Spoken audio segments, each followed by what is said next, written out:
There's a huge difference between having abs that show and having abs that help you go and move better. Traditional ab workouts that most fitness influencers share won't help you unless you have a low body fat percentage.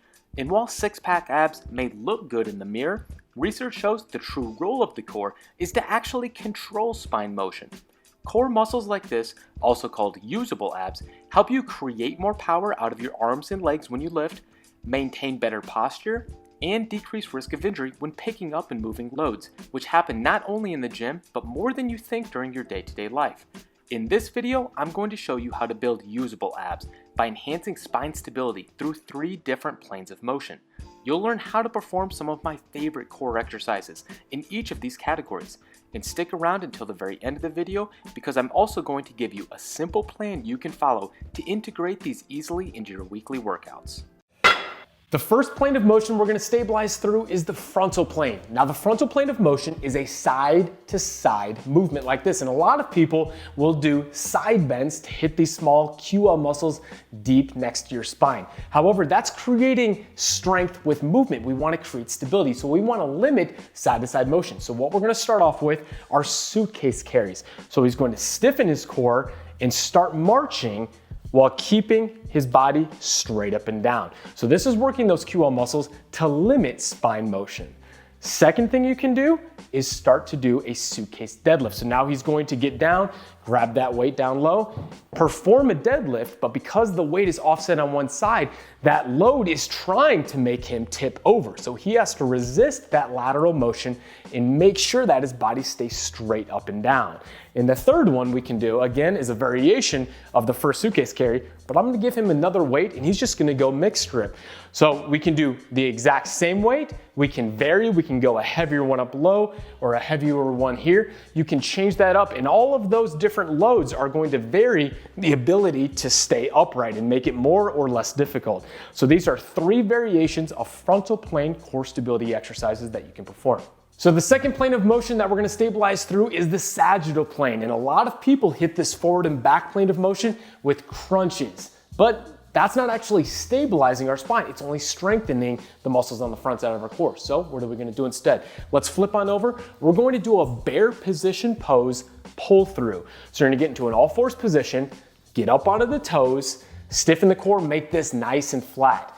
Stabilize by stiffening hard, and then here's what you're gonna do. Push down through one arm, take one hand and pull across. You can either slide it or just pick it up. Get back into position, stiffen, pull across again. Try to make sure that everything stays nice and flat and does not tip up into an arch position or rounded into a flex position. Back and forth a few times. This is a very difficult exercise for all your core muscles to maintain this spinal position. Now, if this is too tough, what do? You can take these legs, straighten them out, and go wide with your feet. The wider you are, the easier it is. Again, stiffen, don't let your body twist or go forward and back. Go back and forth a couple times. If you want to make it more difficult, you can take your feet and start making them a little bit more narrow with your stance back here. But this is a great core stability exercise that's specifically working on your ability to stabilize through the sagittal plane of motion. Okay, our third and last plane of motion we're gonna stabilize through is the transverse plane. Now, a lot of people wanna strengthen through this range of motion with things like Russian twists. But again, we're not trying to move the spine, we're trying to resist motion and help stabilize and control it better. So what we're going to do is get onto our knees, and we're gonna do an around the world. Here's what that looks like. Get into a kneeling position. You're going to stay upright, stiffen your core, grab the bell with one hand, and you're gonna start moving it around your body. Now, the heavier you go, the harder this is. If you can't feel your abs working with this, you can probably use a heavier kettlebell, but you're going to go maybe 10 reps one way and then switch and go 10 reps the other way. And if you are doing this correctly, you will feel your abs working hard to resist a twisting motion as that bell goes around.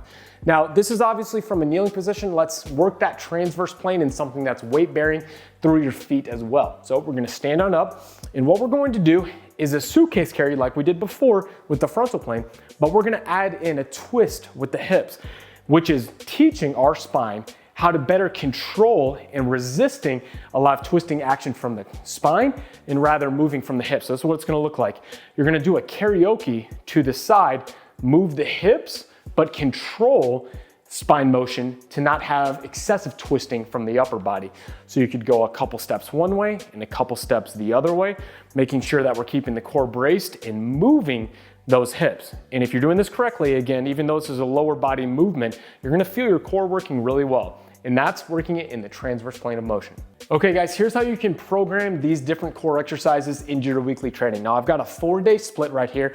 A lot of people do a push-pull where they're gonna separate their upper body, lower body in the way they're doing their movements. So this is just a generic plan that goes off that. So if you are doing anything lower body push, if you've got RDLs, split squat lunges on your first day during the week, what I want you to do is superset or have attached to it some loaded carries or the karaoke suitcase with that. Now, on your loaded carries, typically what I'm looking for is to do 3 to 4 rounds of 30 to 45 second marches at a time. So that way you're not necessarily going for reps, but you're going for your time. Same thing with the suitcase carry.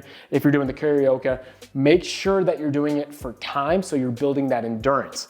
Day 2, let's say you're doing anything upper body press. What I want you to do is your bear pose pull through.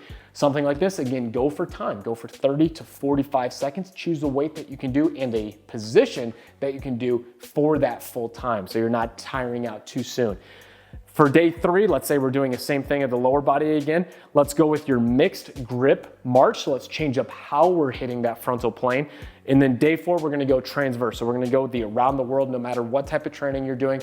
You can still get that around the world attached to either supersetting with your exercises or at the very end as an assistant exercise. But this is a simple way that you can think about programming different plane of motion core stability exercises through your week. So you're not just focusing on one plane of motion, but you're creating that bulletproof core of iron that is addressing all 3 planes of motion to make sure that you don't have any weak links. All right guys, I hope you enjoyed today's video. For more functional core training exercises, be sure to check out this video right here.